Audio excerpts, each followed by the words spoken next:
तो ये video class 10 सामाजिक विज्ञान की सबसे ज़्यादा महत्वपूर्ण वीडियो होने वाली है, क्योंकि आज से हम आप सभी लोगों के लिए सामाजिक विज्ञान की प्रिपरेशन भी स्टार्ट कर रहे हैं, क्योंकि अब बहुत ही ज़्यादा समय निकल चुका है और आप सभी का सिलेबस भी आ चुका है। तो मैं सोच रहा हूँ सामाजिक विज्ञान, हिंदी और साइंस की प्रिपरेशन अब रेगुलर बेसिस पर कराई जाए, जिससे कि आपकी तैयारी एकदम फ्लो में बहुत ही अच्छी तरीके से होती रहे। ठीक है, तो देखो स्टूडेंट्स, आज की इस वीडियो में हम लोग देखने वाले हैं आपके इतिहास के 2-2 नंबर वाले मोस्ट इंपॉर्टेंट क्वेश्चन, जो कि एग्जाम के लिए सबसे ज्यादा महत्वपूर्ण है। ठीक है, आप सभी को शायद पता होगा कि जो आपकी इतिहास है उसमें टोटल 3 चैप्टर पढ़ने हैं। कितने? टोटल 3 चैप्टर पढ़ने हैं। और आप सभी को ये भी पता होगा कि कौन कौन से चैप्टर पढ़ने हैं। अगर आपको ये नहीं पता तो भाई जान लो, हमें यूरोप में राष्ट्रवाद का उदय पढ़ना है, और इसके बाद हमें भारत में राष्ट्रवाद पढ़ना है। इसके बाद तीसरे नंबर पर हमें पढ़ना है भूमंडलीकृत विश्व का बनना। तो देखो ये 3 चैप्टर अगर आप पढ़ोगे तो इन तीनों चैप्टर से आपको 3 बहुविकल्पी नहीं 3 अति लघुत्तरीय प्रश्नोत्तर को देखने को मिलेंगे एग्जाम में,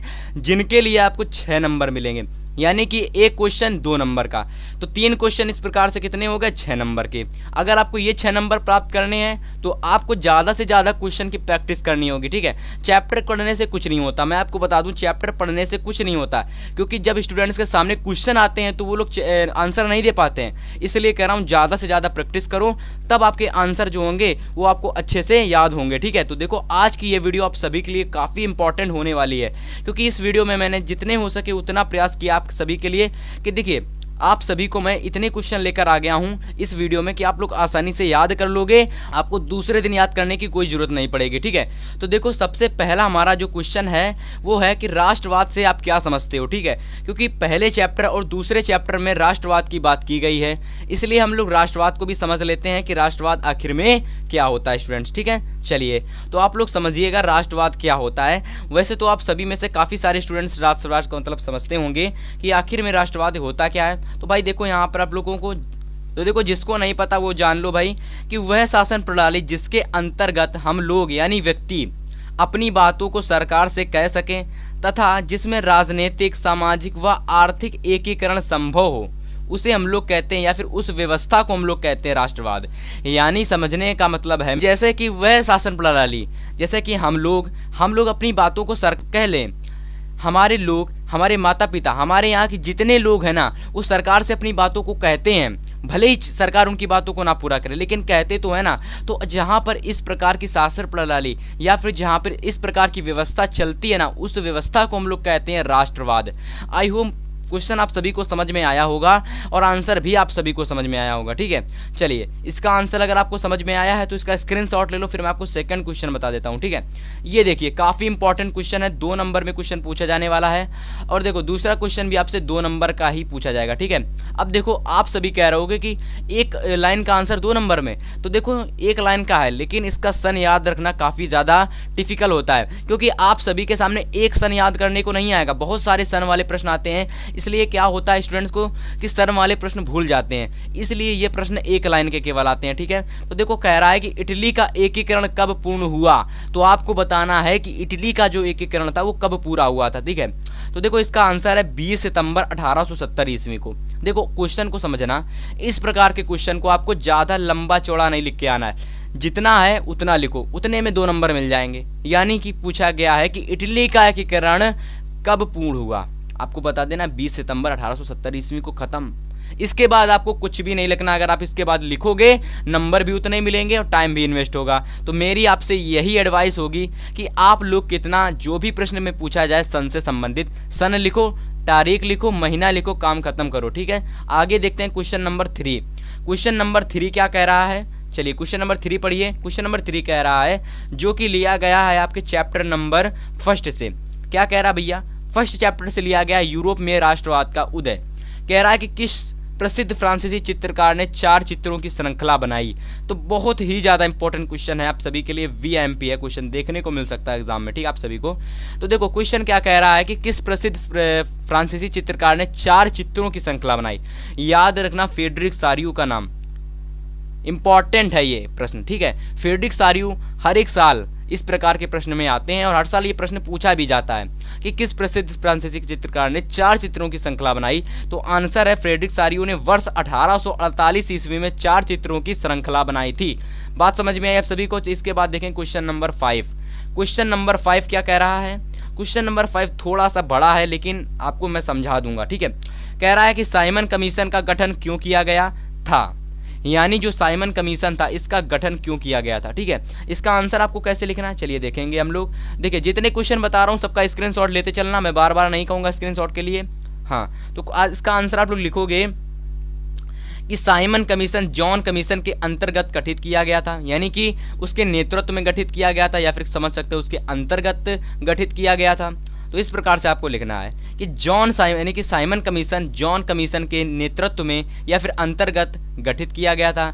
इसका मुख्य उद्देश्य भारत में संवैधानिक व्यवस्था के कार्य की समीक्षा करना और सुझाव देना था। दो कामों के लिए ये भैया लागू हुआ था भारत में कि इसका क्या कार्य था। सबसे पहला कार्य था कि संवैधानिक व्यवस्था के कार्य की समीक्षा करना और सुझाव देना। किसका सुझाव देना? संवैधानिक व्यवस्था की सुझाव देना था और उसकी समीक्षा करना था। किसका? साइमन कमीशन का ये काम था। आगे देखेंगे नेक्स्ट क्वेश्चन कह रहा है जो कि बहुत ज्यादा इंपॉर्टेंट है, चैप्टर नंबर 2 का, भारत में राष्ट्रवाद का। कह रहा है कि चौरी चौरा की घटना का क्या प्रभाव पड़ा, किस पर प्रभाव पड़ा, क्या प्रभाव पड़ा, किस पर पड़ा। इस प्रकार से भी प्रश्न पूछ सकता है कि चौरी चौरा का घटना का प्रभाव किस पर पड़ा। तो याद रखना भैया महात्मा गांधी पर, ठीक है।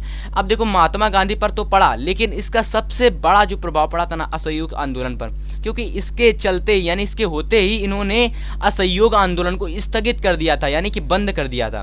क्वेश्चन पढ़ो क्या कह रहा है, एक बार मैं बता देता हूँ, एक बार में आपको क्वेश्चन समझ में आ जाएगा, एक बार में, ठीक है। क्या कह रहा है? चौरी चौरा यानी कि चौरी चौरा की घटना से क्षुब्ध यानी कि दुखी, यानी क्षुब्ध का मतलब नाराज तथा दुखी होकर महात्मा गांधी ने असहयोग आंदोलन को स्थगित कर दिया। एक बात को याद रखना, आपको क्या याद रखना? चौरी चौरा की घटना से दुखी तथा नाराज, या फिर आप लोग देख सकते हो कि क्षुब्ध तथा दुखी होकर महात्मा गांधी ने असहयोग आंदोलन को स्थगित कर दिया। बस इतना ही लिखोगे, नंबर मिल जाएंगे, ठीक है।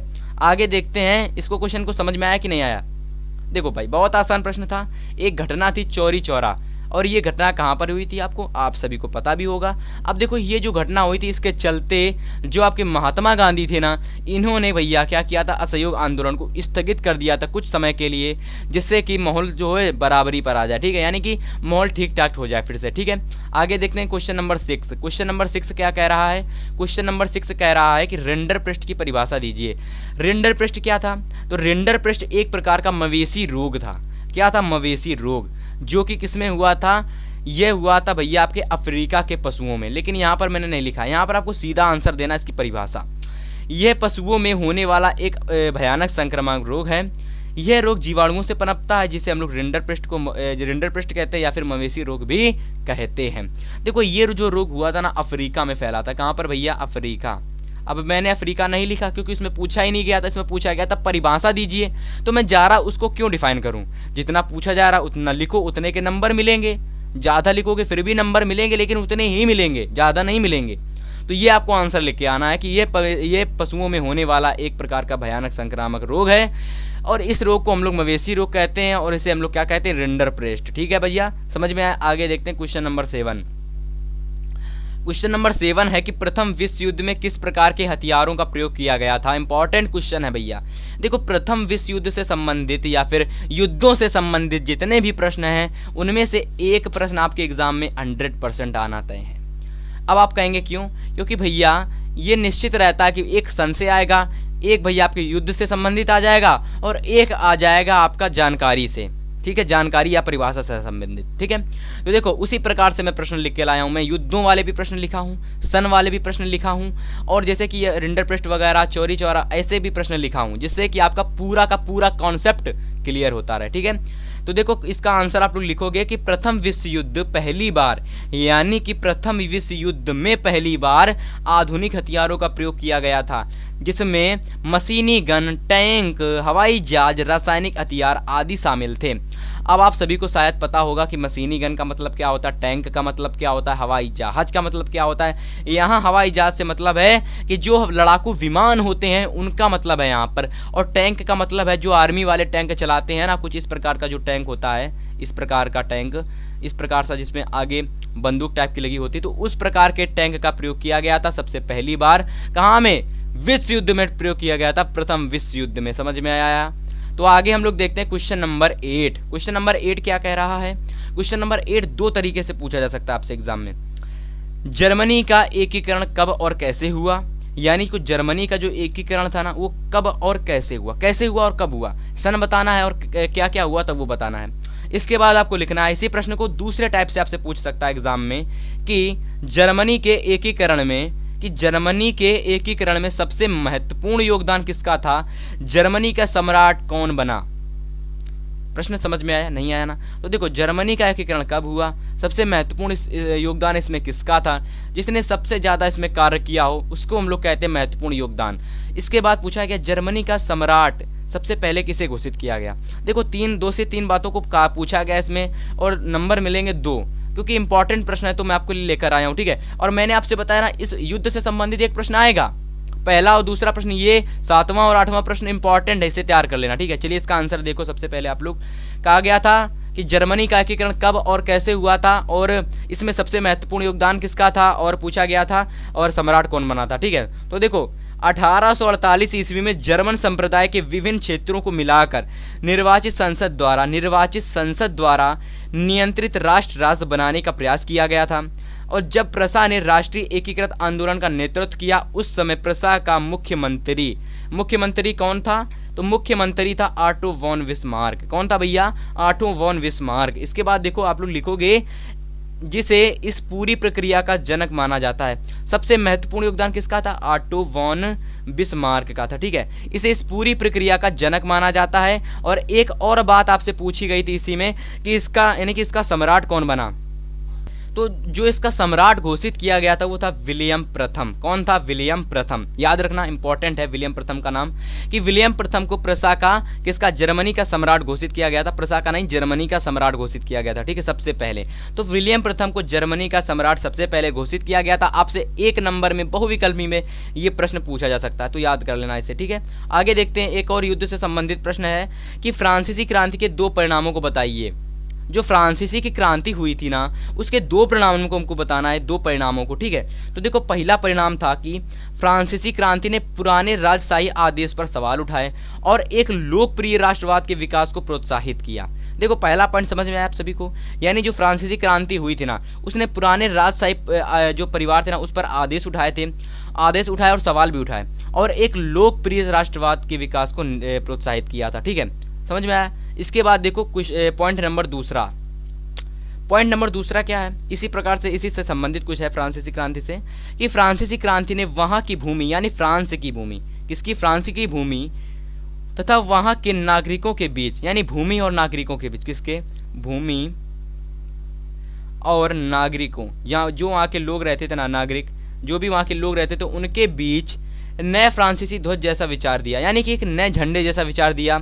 इसके बाद देखो आप लोग लिखोगे इसने सभी नागरिकों के लिए एक समान कानून के साथ, यानी एक समान कानून के साथ केंद्रीकृत प्रशासनिक प्रणाली की शुरुआत की। इंपॉर्टेंट प्रश्न था ये और थोड़ा सा लेंथी भी था। आप सभी लोग सोच रहे होगे कि 2 नंबर में इतना बड़ा क्वेश्चन तो हो सकता है पूछ लिया जाता है एग्जाम में, ठीक है। और इसे तैयार कर लेना आप लोग, स्क्रीनशॉट ले लो फटाक से। देखो जैसे मैं क्वेश्चन लाया करूं तो उसी समय अगर स्क्रीनशॉट ले लोगे तो आप सभी को ये जो मैं पेन वगैरह चलाता हूं, स्केच वगैरह चलाता हूं, तो ये आपको नहीं मिलेगा, ठीक है। जैसे मैं आऊं तुरंत आप लोग स्क्रीनशॉट ले लो, इससे आपके नोट्स बन जाएंगे, ठीक है। आगे देखते हैं लास्ट क्वेश्चन जो कि युद्ध से संबंधित है, आप लोग इसे तैयार कर लेना, इंपॉर्टेंट है कि 1871 ईस्वी में जर्मन का सम्राट किसे घोषित किया गया था। अभी मैंने आपको बताया था, जस्ट अभी थोड़ी देर पहले, इससे पहले क्वेश्चन आया था उसमें मैंने आपको बताया था कि 1871 ईस्वी में तो नहीं बताया था मैंने, लेकिन हाँ जर्मनी का जो वो हुआ था एकीकरण उसको मैंने बताया था उसमें। तो जो 1871 ईस्वी में जर्मनी का सम्राट घोषित किया गया था ना भैया, वो थे विलियम प्रथम। समझ में आया।